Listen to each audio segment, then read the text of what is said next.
We don't have control of our own culture.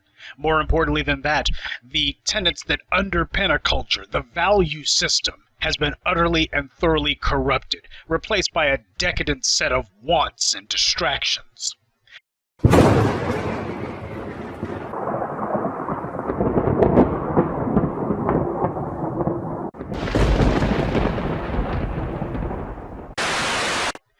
We have to make sure that we understand that the value system actually does produce for people.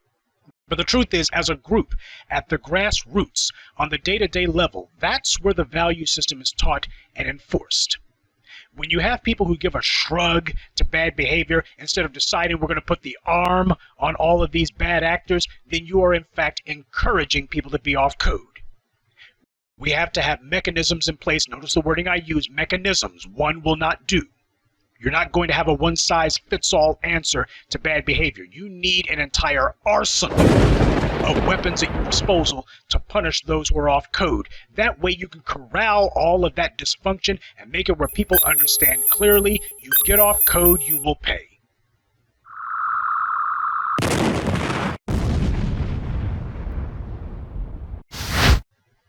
Sovereignty is not something that a government gives to you. It is something that you have to take, but you're going to need resources and you're going to need an iron, rigid ideology if you're going to have that.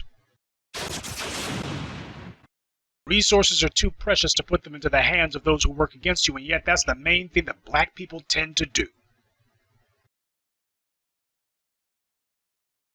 We tend to put power into the hands of people who hurt us. You got all those black people talking about boycott Starbucks. Yeah, until Starbucks does a couple of mea culpas. We shouldn't be doing business with these people in the first place.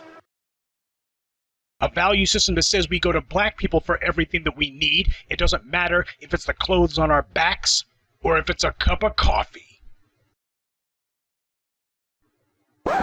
What, black people can't make a cup of coffee? Nah, it's a matter of we have taught ourselves the value of, if it comes from black people, then it's not valuable. See, that's the biggest problem with our value system. We value contempt for black people. The strongest, most rigid, most intractable boycott against black businesses doesn't come from the Asians or the Hispanics or the whites. It comes from other black people.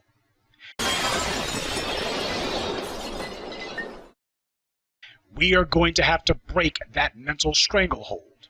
Or rather, we are going to have to make it clear to black people you won't be allowed to hide behind that anymore. Because a lot of black people fear the collective responsibility that goes along with empowerment. Empowerment means playtime's over. And black people, we're all about playing. We're all about goofing off. And we're terrified of the day that someone's going to tell us that playtime is over.